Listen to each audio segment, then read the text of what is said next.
and now we come to the last part of episode 75, and let's welcome back to the podcast. That's Ryan Scheckel from Texas Tech University. Ryan, hello there.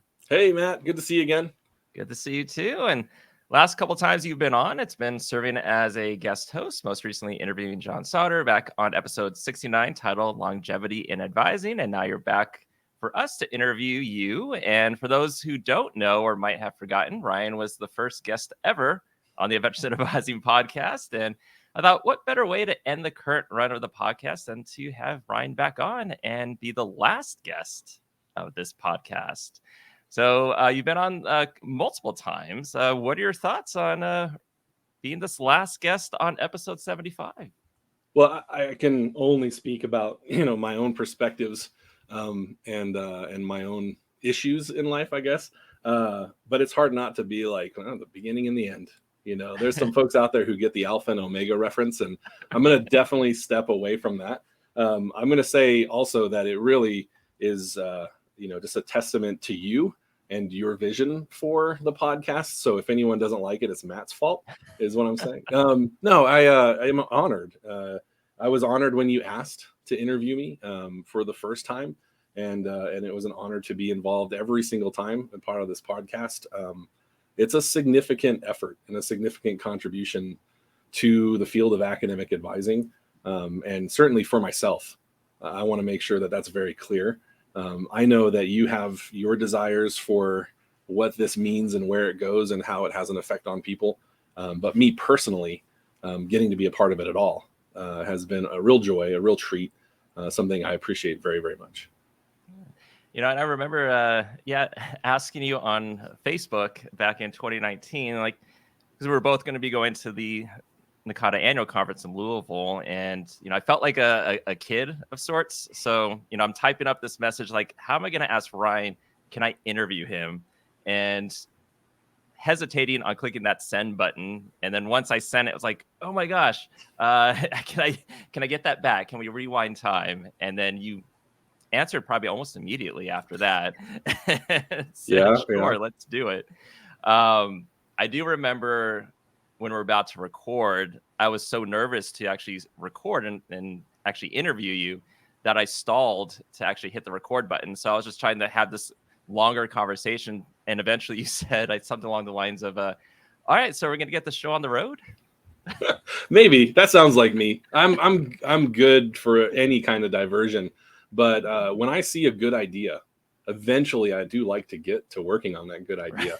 And we've had so many conversations, like for the listeners and viewers, Matt and I have talked around so many things and about so many things that the purpose of our actual meeting isn't about, that it's old hat for us to go tangential all over the place at this point. But I do think that there's real lessons to be learned for people out there who might be listening and that are hesitant, especially about collaboration and contribution in the field in any sort of professional sense. I know it can seem like I don't have the time, I don't have the capacity, I don't have the credentials or whatever, and that's just never been my experience with academic advising. I felt it, of course. I mean, how do you not? I've been in academic advising for nearly 21 years, and my first annual conference was in 2003 in Dallas, and I was wowed by what people were doing in the work that I did on a daily basis. And sure, you can feel that gap between where you see yourself and where you see other people doing things.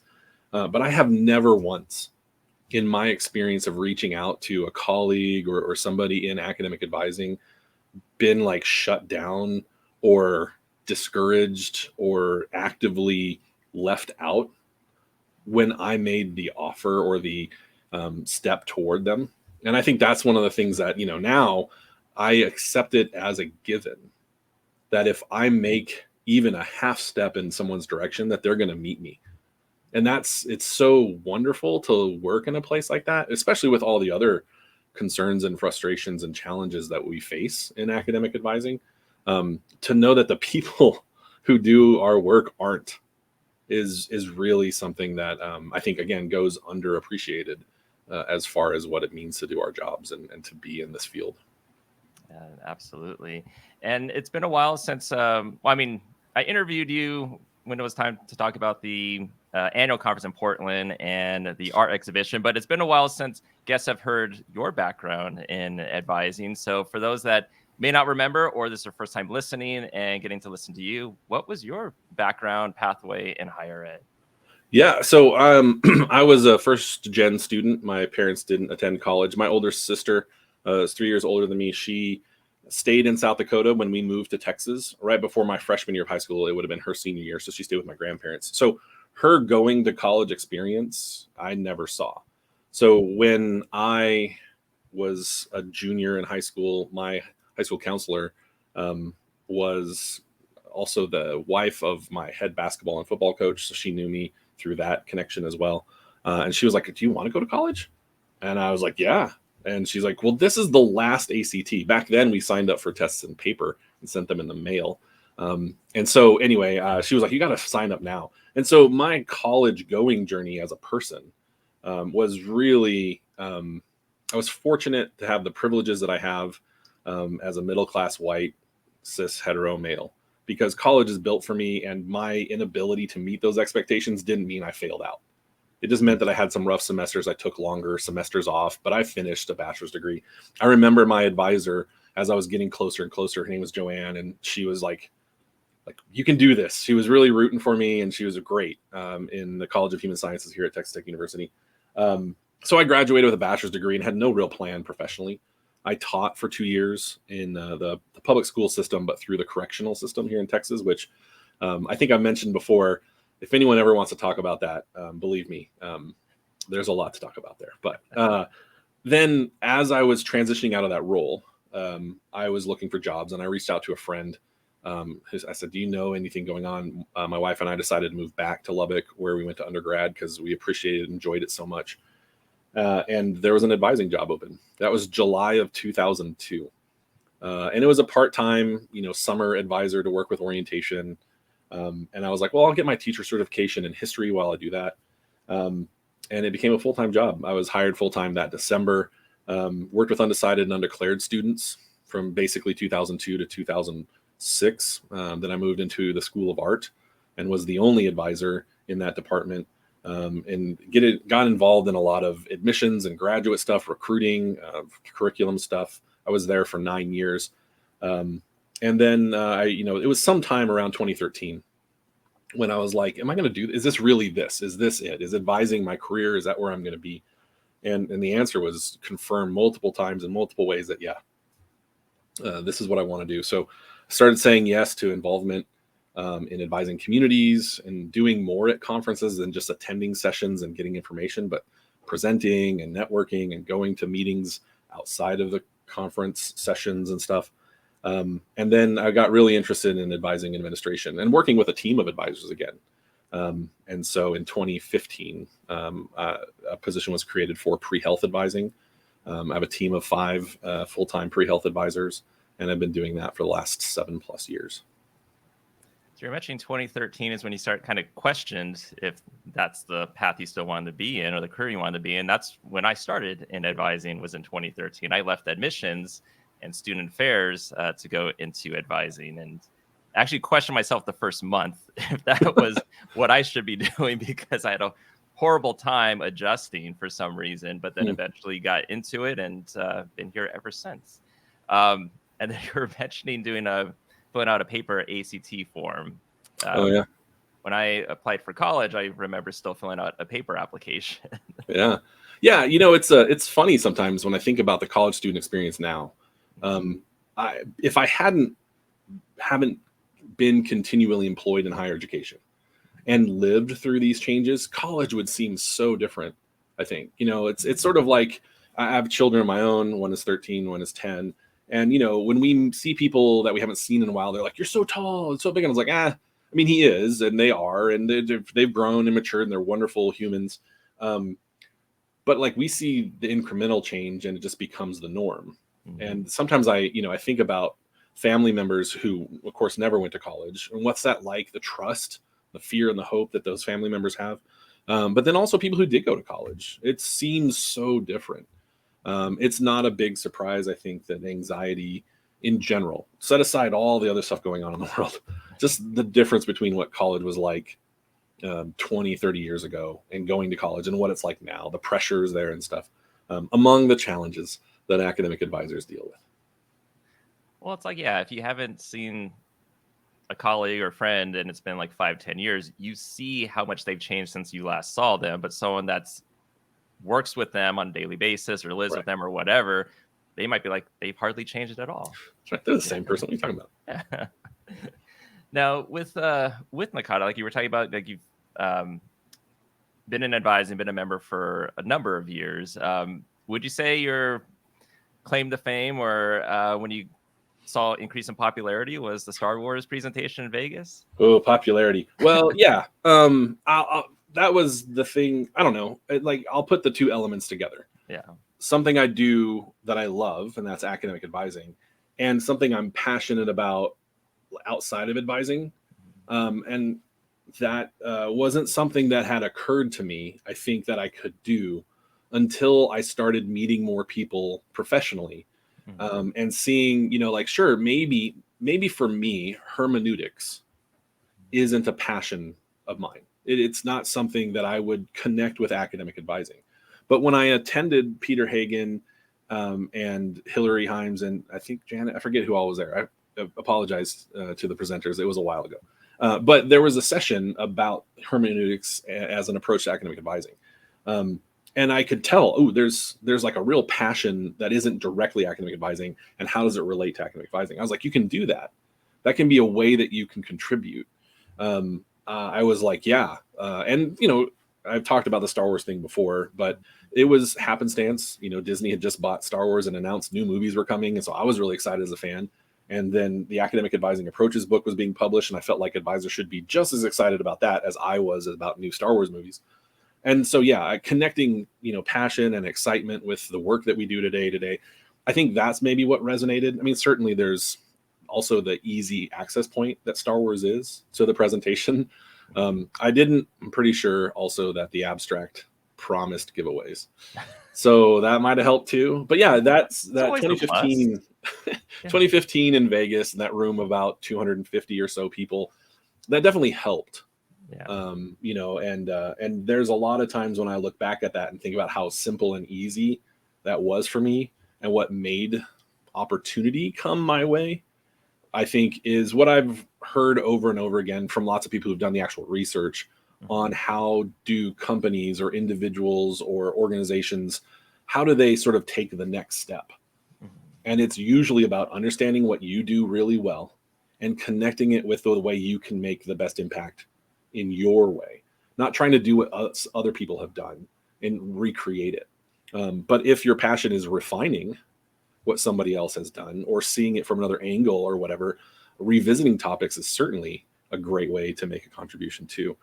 So innovation, I think, has a lot of cachet in our culture. Doing something new and exciting that's never been done before, that has real value. But I think sometimes we need people to go, well, let's take a closer look at that. Let's see if that really matters, or if that's really valid, or if that really makes a difference.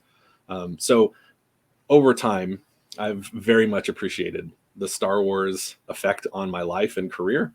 But I also appreciate that there's lots of folks and lots of ways to make a difference. What about like people in jobs? Like, you have institutions or, whether it's higher ed or not, that say, we want people to be innovative. We want you to have your personality in your position. We want you to enjoy what you're doing. And maybe people have ideas of how they can incorporate their passion with their work, but maybe they hit a roadblock, any advice of how someone might be able to talk with their supervisor about a change or something innovative or idea that they may have? Yeah, I think for the purpose of academic advising, and academic advisors trying to get the support, whether financial or time or just consent, permission, that kind of stuff, to do something that they want to do that's outside of their primary role, is connecting it back to the benefit to their students. And academic advisors who are active participants in the professional discourse. And that's run the gamut, from listening to this podcast to reading journal articles to having conversations with colleagues and building community on your campus, to state, to regional, national, international, on up. Leading, volunteering, there's so many ways. So whatever that thing you want to do is, the folks who are doing those things bring that value back to their institutions. Like, there's lots of ways, but just the knowledge and perspective and benefit gained that encourages me to be better, it helps me be better in the work that I do. And if I'm better in the work I do, the students benefit, the institution benefits. Like, that line is a very clear line in the practitioner role. But the opportunity to bring best practices and benchmarks to compare against, even informally, is another way. So not only is your practice improved, but then also the setting that you do your practice can be improved and is benefited. Then it's hard to really quantify this or say it in a way that I think doesn't sound self-serving, but the skills that I've learned in organization and leadership and communication and idea generation and networking that I do with NACADA or Texan or any of the other organizations I'm involved in, that's skills I bring back here too, right? So they call it professional development for a reason. These engaging opportunities develop you as a professional, and that development benefits your students, benefits your organization, benefits you. Yeah. Now, speaking of development, at the last annual conference in Portland, you did a presentation called How to Get Unstuck, What to Do When Advisor Training and Development Strategies Stall Out. So can you talk more about that presentation that you did? Yeah. So for the first time ever, I responded to an advisor, or not an author call, a call for chapters to a book, a publication. 20 years of advising, and the first time I took that leap. And I submitted a chapter. It didn't get accepted. But they were like, hey, I think it'd be great for a voices from the field portion of the theory chapter for the advisor training and development guide, the 3rd edition. And I was like, cool, I'm on board. I want to do this. Let's give it a try. And so I went through the editorial process, and everyone was great, and learned a ton about, crafting something for publication. Because I'd never really done that. I'd done it with you for the academic advising today, but that was kind of like concurrently. Those two projects we're working on. So it was really, really beneficial. And at some point, once things were like, oh yeah, this is happening. This isn't, they're going to reject it and you're not a part of it. I was like, I've done more work, I feel like, on this written piece than I might do, or as much as I would do for a conference proposal presentation. So that seems like a no-brainer. So I submitted my chapter functionally, my Voices from the Field piece, as a presentation. And that's the first time in my life I'd done it in that order. In all other cases, and maybe it's because I was a teacher first, I created the lesson, the presentation first, and then tried to figure out how do I get this into an article or paper format. So that was really interesting for me. And to be honest, I was like, ooh, yeah, this is definitely outside of my comfort zone. And I don't think I did as good of a job as I could have doing it the other way around, because it wasn't the usual way of doing it. I kept thinking about the paper I wrote and not the presentation I was giving. But yeah, the presentation was built around this idea that, sure, we can use a theory base for advisor training and development. We can take this idea of andragogy, or the adult learner, and we can make sure that our advisor training and development strategies satisfy the model and the structures and the assumptions of andragogy. But sometimes, especially when it comes to the adult learner, the professional learner, and the advisors that I've known over my couple decades of doing this, there might be places where it doesn't quite do everything. And so there were some gaps that I had identified with andragogy, and I had suggested other theoretical models as possible ways to fill in those gaps, to get unstuck. And so that was the presentation, was basically my Voices of the Field piece from that chapter in that book, which is really weird to say, but that's what it was. Would you be able to share maybe a theory or a tip to help with advisor training and development? Yeah. One of the assumptions of andragogy is that advisors approach, or adults approach, learning with a need to know. Like, as an adult learner, I have a need. I'm here for a reason.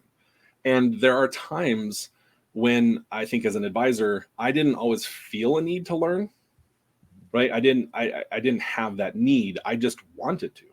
Like it's a different thing. Like there wasn't a problem I was trying to solve or a concern or an issue in my work that led me to seek out learning.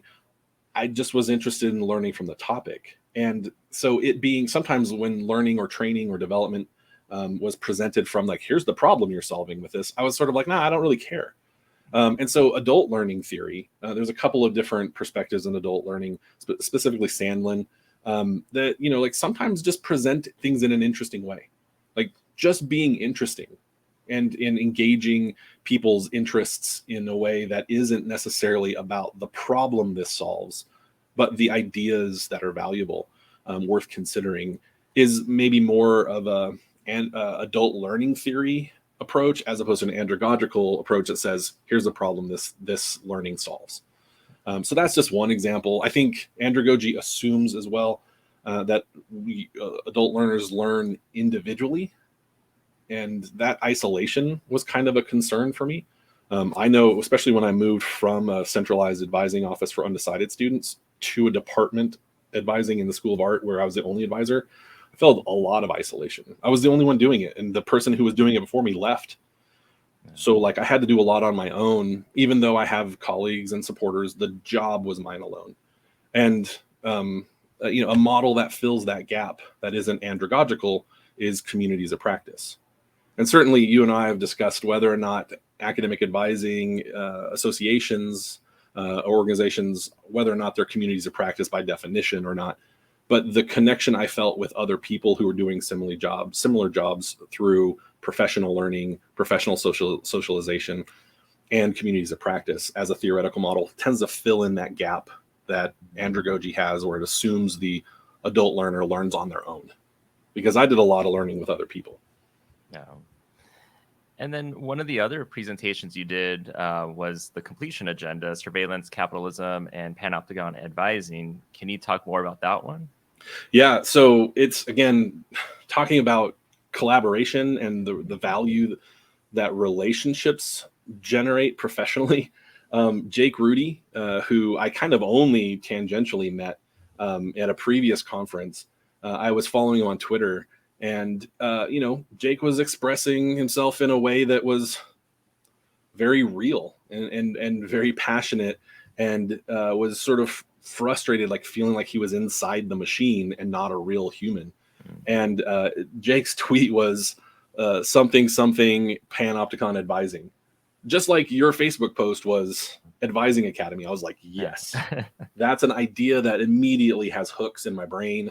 And I was also equally frustrated with this pressure to intervene in a surveillance sort of way with students for the purpose of retention and student success, of course. But I was feeling that pressure, and I was like, let's do this.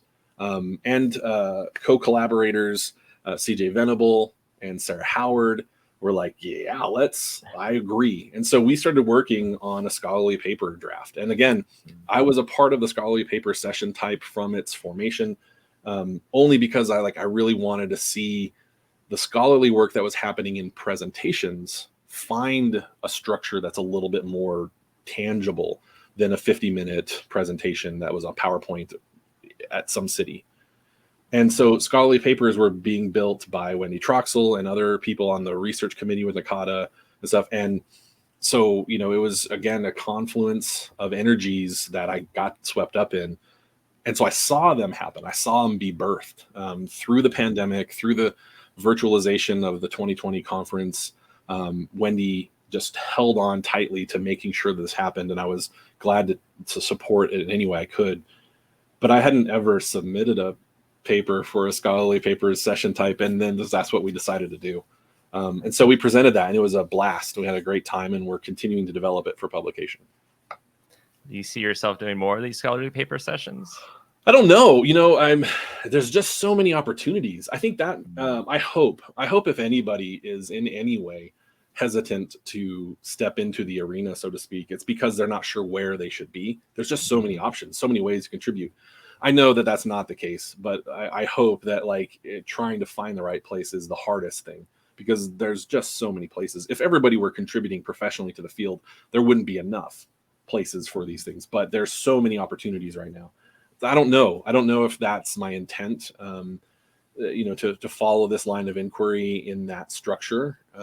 We have always have things that I'm curious about and interested in. And I think the opportunity for advisors to have a scholarly paper session type at our annual conference is significant, not just for people who've always been professional staff advisors like me, but for faculty advisors too, because there's a little bit more teeth there for them in the tenure and promotion process, the participation to say, this is a paper presentation style, just like at your academic conferences in your disciplines. So yeah, maybe, but we were really excited to be given the opportunity to take a critical lens and use a voicing that tends not to be represented in official spaces, right? There's a lot of informal spaces where advisors talk about their frustrations and the negative effects of the work they do. And I think the self-care and advisor well-being focus of the association recently reflects that, but it's still in a positive voice. What can we do to deal with this challenge?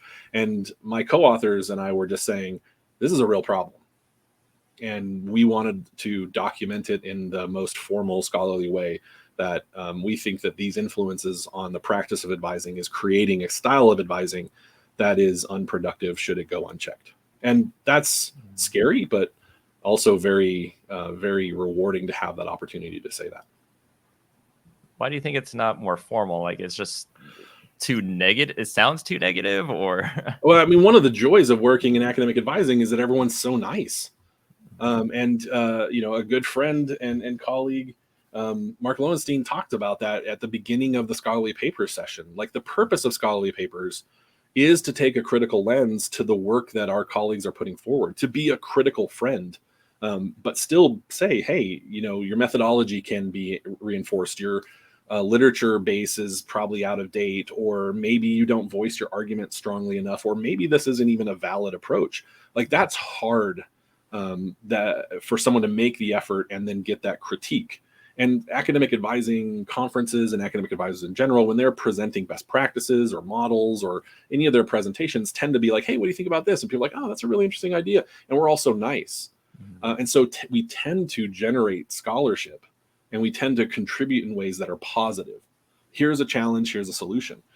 Instead of just saying, no, this is a challenge, period. That's significant enough. Is the point. And I think that's why. I think advisors are just too nice sometimes. Well, a lot of times you have an interest, or you see something that can have an impact, or you're just curious about something. One of the things you wanted to do and you pushed forward with it was the art exhibition that was at the Portland conference. So the first ever, I think, art exhibition at any NACADA conference. Maybe higher ed in general. I don't know. Yeah.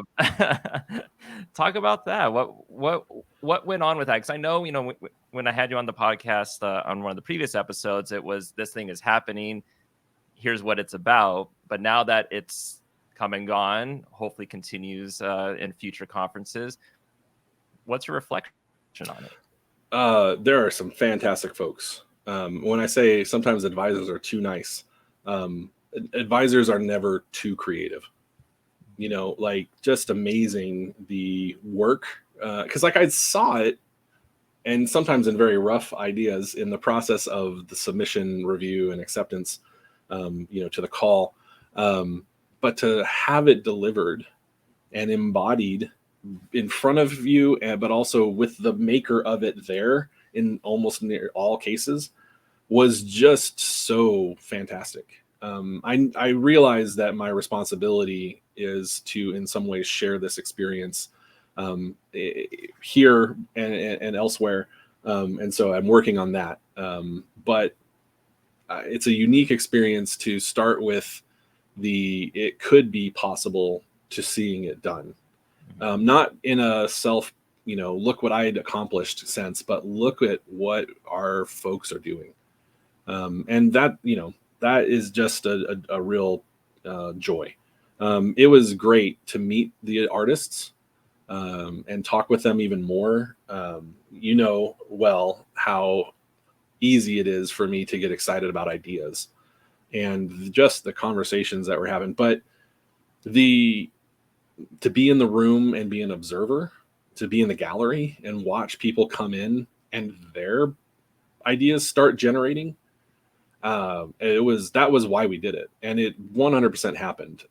And you know, I can't thank you enough as conference co-chair in having a belief that something like that was valuable and meaningful, and the executive office, especially Melinda Anderson, you know, to dedicate space. Farrah Turner did a ton of work, and Dana McNary as well. Like, you know, there's folks who really really took a leap of faith and trusted us. And I'm so thankful for that, because every time someone walked through the gallery, I feel like it was a real positive effect, even if it was just a quiet space to get away from the hustle and bustle of the conference. It was still so wonderful to see. And so we had a lot of volunteers staffing the gallery. Of course, we had people who purchased artwork through the silent auction to support the cost of it. It was, from everything that I could expect, an absolute win. And yeah, and so as we approach planning for next year, I am looking forward to working with the annual conference advisory board and the annual conference planning committee to see how can Orlando refine and improve and build upon what happened in Portland. So it's going to happen? I mean, I would anticipate some sort of notification soon, in Fingers some crossed. way. But yeah, I would love to maybe give folks who are thinking about creating something and submitting it more time than we did last time. And so, but I do know that there's some real interest in making sure that the actual scholarly papers and conference proposals and pre-conference session process not be something that the annual or the executive office also has to deal with at the same time. So I would anticipate some sort of update in the coming weeks. Well, I hope it does happen. But I mean, yeah, it just starts with an idea. And the one thing is, like, people who have not coordinated, like, let's say an event or conference, things like that, you know, the attendee that shows up, you know, I'm sure a lot of them appreciated everything, you know, seeing this art exhibition, seeing the creativity from what was submitted from basically other attendees that were there. Mm-hmm. And the fact that people were able to give back to the organizations through the silent auction. But a lot of people don't know all the work that goes in, and something that's at this event for a few days took so many months to happen. So, you know, kudos to you and the volunteers and your team that worked on this project. Yeah, we had jurors. So like, just like every conference proposal has multiple people who look over it and review it and provide feedback. We did the same thing for the art that was submitted in the art world. If you're not familiar, that's called a juror. And so my jurors and the attendees, as far as like volunteering and staffing the gallery or whatever, I couldn't have done it without them as well. I think people may have trusted me, but I'm glad that there were folks who were willing to add their time and effort and expertise in making sure that the approach here was meeting the standards of, you know, a proper art exhibition. And that's absolutely what we had. I know for a fact that people enjoyed it because they walked through and said so. And so that's something that's a real plus. And then aside from that, I mean, you've presented, you were volunteering, you did the organized the art exhibition at the Portland conference, but also you, for NACADA, you've completed your first year as chair of the Theory, Philosophy, and History of Advising Community. So I guess reflecting back, let's say on that, how do you feel like your first year went?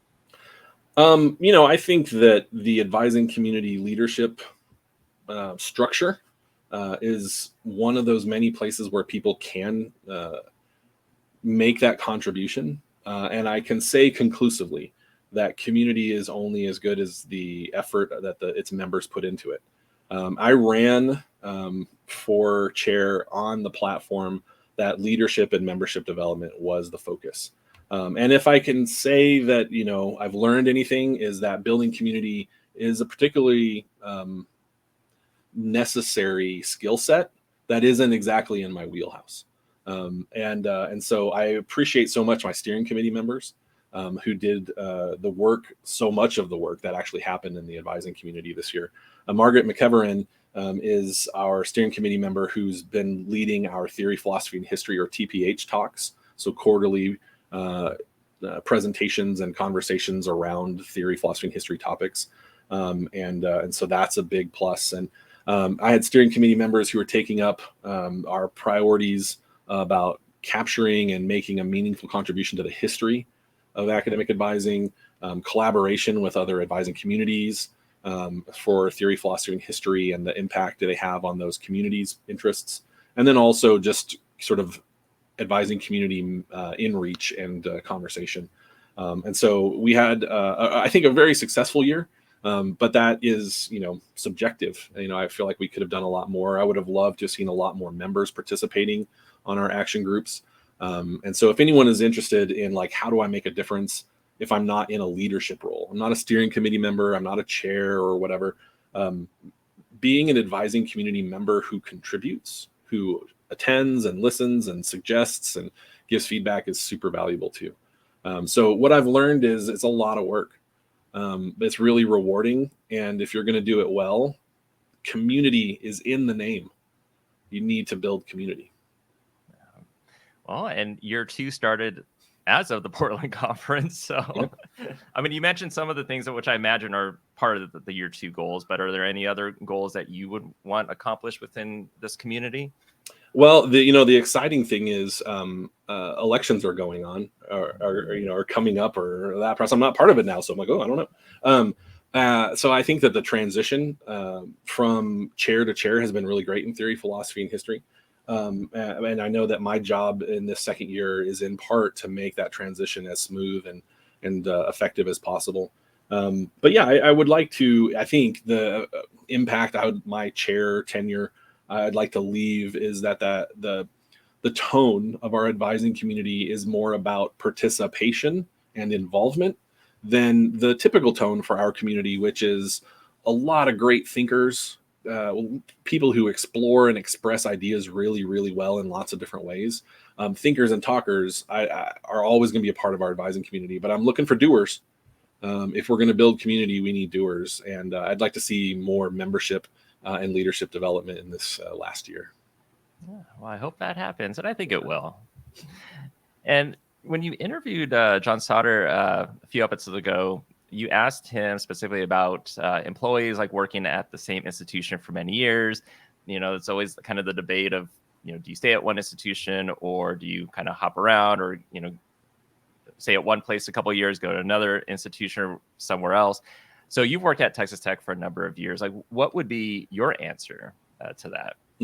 Well, as the historian in me is always thinking about the evolution of the faculty, at least in the United States. That's the history I know best of higher education. And there was a point where, the people who were instructing, tutors, often they were referred to early on in the colonial colleges, their intent wasn't to be a long time faculty member as a career.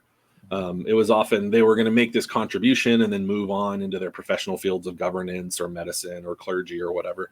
And it was interesting, in the history of higher education in the United States, when the faculty and the curriculum really started to specialize, that the faculty started to identify more professionally with their specialty, their discipline, their content area, and become sociologists and geologists and chemists and biologists, and not faculty or tutors. And then their sort of affiliation was more with their profession than with their institution. And I don't know if academic advising is going through a similar evolution. I know that there are plenty of people who choose to get into higher education and into academic advising because of their affiliation and affinity for their institution, their undergraduate institution, the institution where they happen to live, or whatever.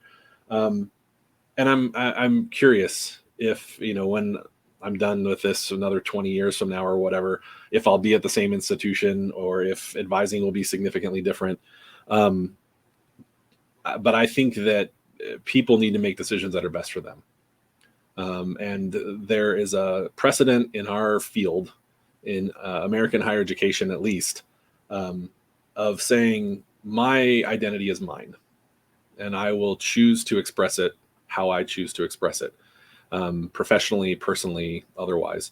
Um, so if an academic advisor says, I want to be an advisor and retire from one institution and spend my whole time contributing to this institution, there's merit and value in that. And if an advisor says, I see an opportunity to make a difference at multiple institutions over the course of my career, there's merit and value in that as well. Good answer. So if you had your wish, what would the future of academic advising look like to you? Oh, it's funny. We talked a little bit about 2015 and the Star Wars presentation and the book that it was really about, the approaches, academic advising approaches book from 2013. I think Lowenstein's chapter on the future of advising, it still bounces around in my head. Some of the points, some of the salient points.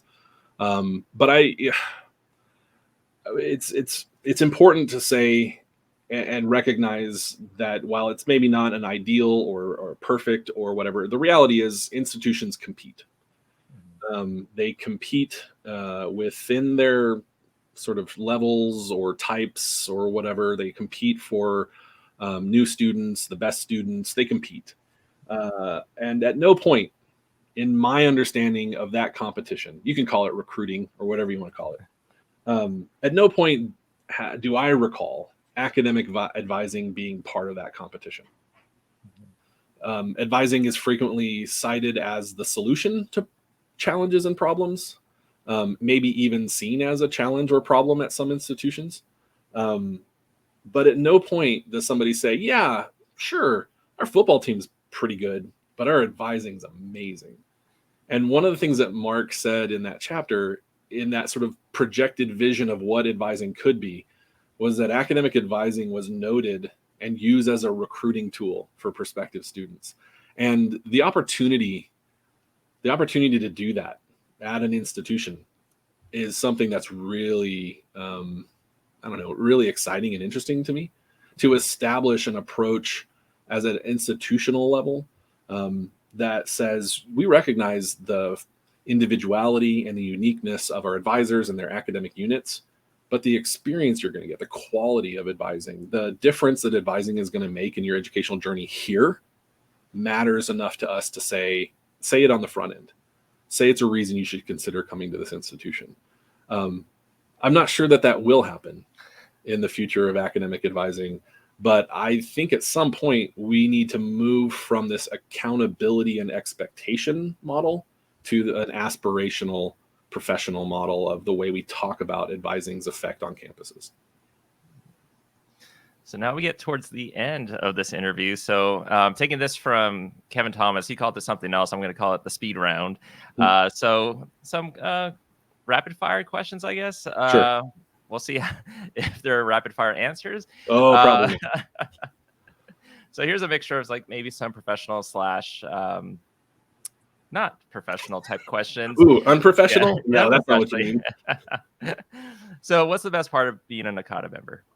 Oh, my people. I mean, it's just, I think of so many people so many times who've made a difference, professionally, of course, but also personally. The people by hands down. I love ideas. I love traveling and seeing new places and that kind of stuff. But those things don't even come close to the value that the people that I've met along the way have contributed. Best part of working in higher ed? The fact that there's a culture, like so many people talk about why are we seeing the challenges in the workplace, and burnout and turnover and whatever else we choose to call the ways that people go, this sucks. And I can say that the culture of higher ed continues to be something that, I don't know, I can find solace in, even if the culture of my institution or the culture of that interaction with a student isn't what I liked. It's an environment where learning matters, where ideas matter, where change and difference is supposed to happen. I think that's really what lands for me. for a new advisor, what should they what is something that is like a must read? Oh, whew. Well, so the historian in me says, get a sense of the history of American higher education. There's whatever is the current edition in whatever course at whatever institution. I think, really understanding like how we got here is just so important. It has no bearing on the work that you're going to be expected to do once you start working with students, but the context within the quirks and nuances of your work environment, understanding the history of history of higher education in your setting is so valuable. But I've talked about it plenty, and I'll continue to say that academic advising approaches is really helpful in letting you know there's a lot of ways to do this too. Do you have any books that you're excited to read in 2023? Oh, I don't. That's it. Books to me are like ideas. They're fleeting. And my answer, like I don't know if I talked about it with John on the podcast or not, but people often ask me like, what's my favorite Star Wars movie, and my answer is always the next one. And that's the case too. I have plenty on my shelf that I haven't finished, and so I'll just say the ones that I'm excited and finishing is getting that off of my conscience. Is finishing up the books that I've started and not finished. Yeah. Favorite Disney Plus series in 2022? Okay, so I think Andor is fantastic. I know that there are going to be a lot of people who are like, there's no Jedi and there's no the typical Star Wars feel and stuff. But I have been in the Star Wars literature, the books, the comics, the role playing stuff for so long. 1997 was when I started that journey, and I was imagining a world that looked like Andor. So much just the regular people in the Star Wars world, and so Andor is a big one. I haven't watched a ton of others. I mean, I watched all the Marvel stuff, and nothing really jumps out at me. I think I think the Miss Marvel was probably pretty important. I think that was a big one, and I think they did a great job with it. But Andor is still Star Wars. And I still remember you said, "Hey, you should check out Andor." I said, "Yeah, I will." And then eventually I did, and I was like, "Oh my gosh, this is really good." Yeah, I need some sort of residuals. I don't know how you pay people who promote your product, but Disney owes me so much. Yeah, let's calculate that. Maybe you can retire. Favorite movie you saw in theaters last year? Oh man, I think Wakanda Forever. Mainly, people understandably are probably maybe a little bit more emotionally raw. And I was really curious to see how they handled the loss of Chadwick Boseman, because he just so perfectly embodied that character at a time and place that was so unexpected. And then, his loss was so unexpected and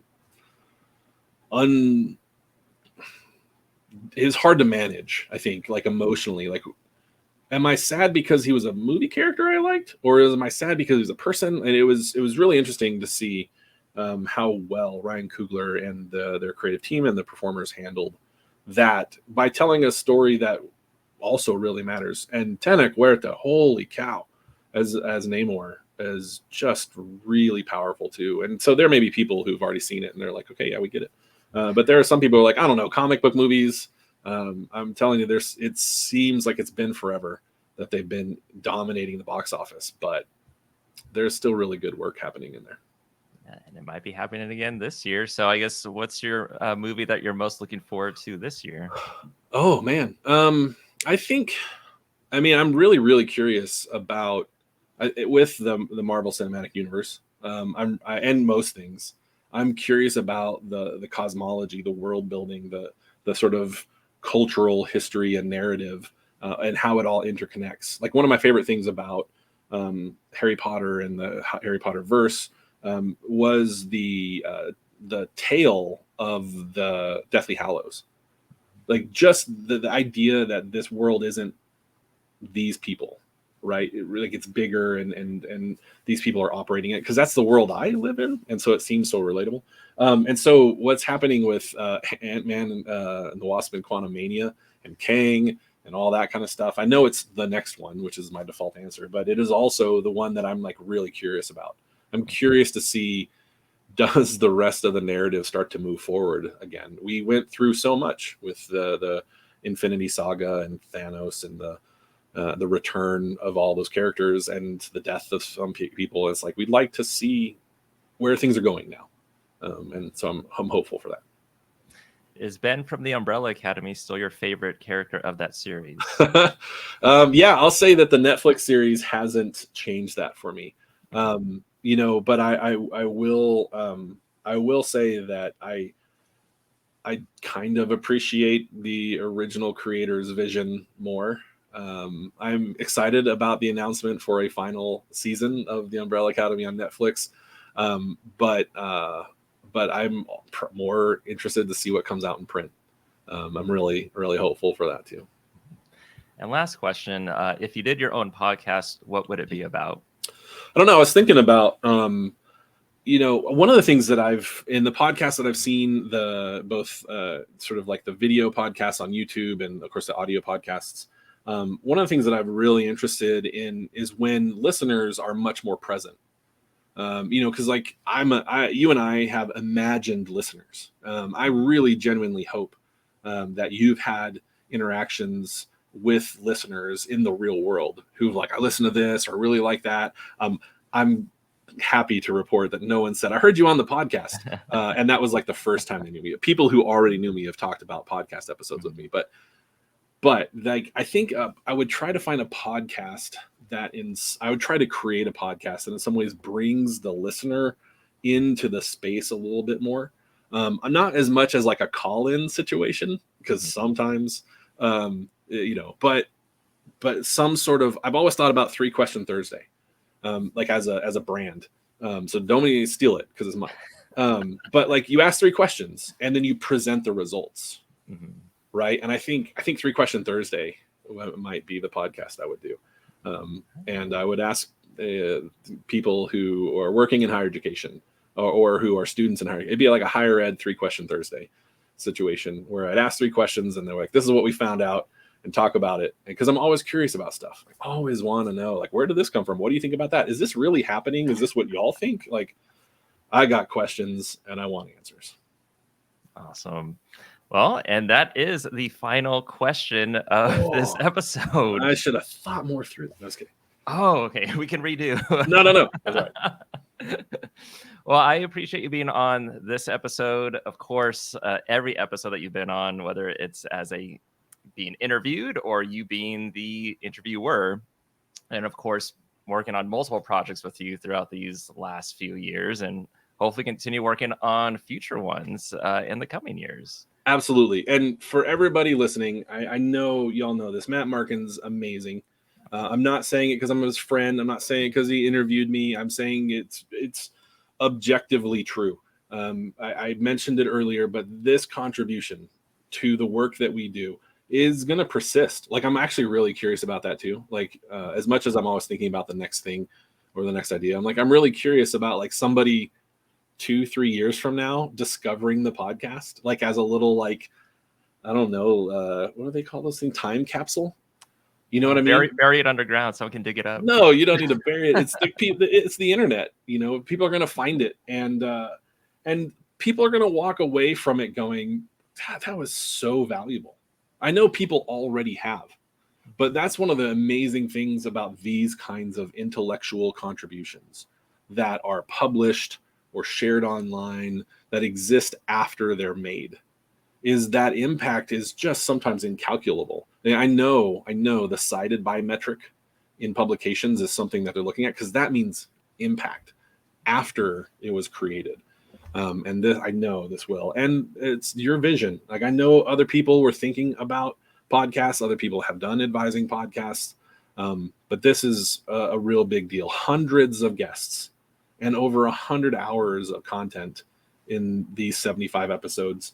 And you're at the center of it. And so congratulations from me personally. I'm going to, deign to speak for our field and say thank you because this will matter beyond this conversation, beyond this listening, whatever year and day and person is listening to this. And that is wild to think about sometimes.